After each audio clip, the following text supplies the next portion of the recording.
بسم اللہ الرحمن الرحیم۔ شروع اللہ کے نام سے جو بڑا مہربان اور نہایت رحم کرنے والا ہے۔ دوستو ایسے اسلامک سٹوریز میں ویلکم۔ دوستو اگر آپ ہمارے چینل پر نئے ہیں تو آپ لوگوں سے گزارش ہے کہ چینل کو سبسکرائب لازمی کریں۔ اصحاب کہف کون تھے، ان کی تعداد کتنی تھی اور وہ کتنا عرصہ سوتے رہے اور ان کے نام کیا کیا تھے، مکمل جانیے اس ویڈیو میں۔ حضرت عیسیٰ علیہ السلام کے آسمان پر اٹھا لیے جانے کے بعد عیسائیوں کا حال بے حد خراب اور نہایت ابتر ہو گیا۔ لوگ بت پرستی کرنے لگے اور دوسروں کو بھی بت پرستی پر مجبور کرنے لگے۔ دوسروں خصوصاً ان کا ایک بادشاہ دقیانوس تو اس قدر ظالم تھا کہ جو شخص بت پرستی سے انکار کرتا تھا یہ اس کو قتل کر ڈالتا تھا۔ اصحاب کہف شہر افسوس کے شرفا تھے جو بادشاہ کے معزز درباری بھی تھے، مگر یہ لوگ صاحب ایمان اور بت پرستی سے انتہائی بیزار تھے۔ دقیانوس کے ظلم و جبر سے پریشان ہو کر یہ لوگ اپنا ایمان بچانے کے لیے اس کے دربار سے بھاگ نکلے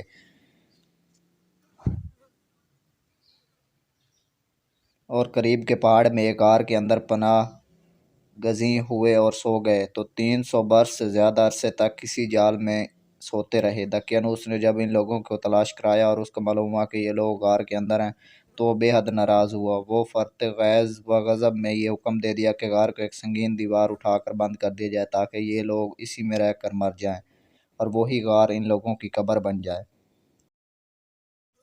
مگر دقیانوس نے جس شخص کے سپرد یہ کام کیا تھا وہ بہت ہی نیک دل اور صاحب ایمان آدمی تھا۔ اس نے اصحاب کہف کے نام، ان کی تعداد اور ان کا پورا واقعہ ایک تختی پر کندہ کرا کر تانبے کے صندوق کے اندر رکھ کر دیواروں کی بنیاد میں رکھ دیا اور اسی طرح کی ایک تختی شاہی خزانہ میں بھی محفوظ کرا دی۔ کچھ دنوں کے بعد دقیانوس بادشاہ مر گیا اور سلطنتیں بدلتی رہیں، یہاں تک کہ ایک نیک دل اور انصاف پرور بادشاہ جس کا نام بیدروس تھا تخت نشین ہوا، جس نے 68 سال تک بہت شان و شوکت کے ساتھ حکومت کی۔ اس کے دور میں مذہبی فرقہ بندی شروع ہو گئی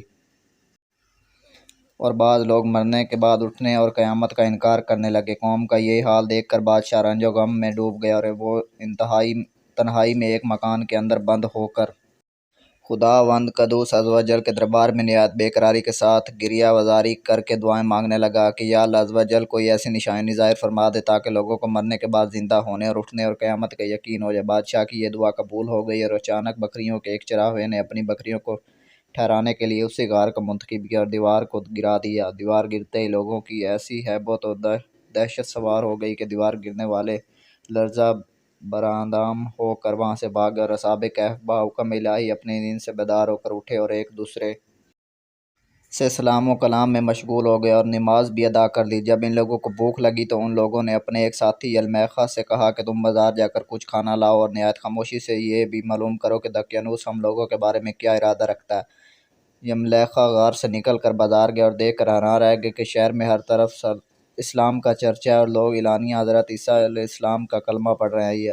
یلمیخا یہ منظر دیکھ کر محو حیرت ہو گئے کہ الہی یہ ماجرا کیا ہے کہ اس شہر میں تو ایمان و اسلام کا نام لینا بھی جرم تھا، آج یہ انقلاب کہاں سے اور کیوں کر آ گیا۔ پھر ایک نان بائی کی دکان پر کھانا لینے گیا اور دقیانوسی زمانے کا روپیہ دکاندار کو دیا جس کا چلن بند ہو چکا تھا، بلکہ کوئی سکہ کا دیکھنے والا بھی باقی نہیں رہ گیا تھا۔ دکاندار کو شبہ ہوا کہ شاید اس شخص کو کوئی پرانا خزانہ مل گیا، چنانچہ دکاندار نے ان کو حکام کے سپرد کر دیا اور حکام نے ان سے خزانے کے بارے میں پوچھ گچھ شروع کر دی اور کہا کہ بتاؤ یہ خزانہ کہاں ہے۔ یلمیخا نے کہا کوئی خزانہ نہیں ہے، یہ ہمارا ہی روپیہ ہے۔ حکام نے کہا کہ ہم کس طرح مان لیں کہ روپیہ تمہارا ہے، یہ سکہ 300 برس پرانا ہے اور برسوں گزر گئے ہیں، اس سکہ کا چلن بند ہو گیا، تم ابھی جوان ہو لہذا صاف صاف بتاؤ کہ عقدہ حل ہو جائے۔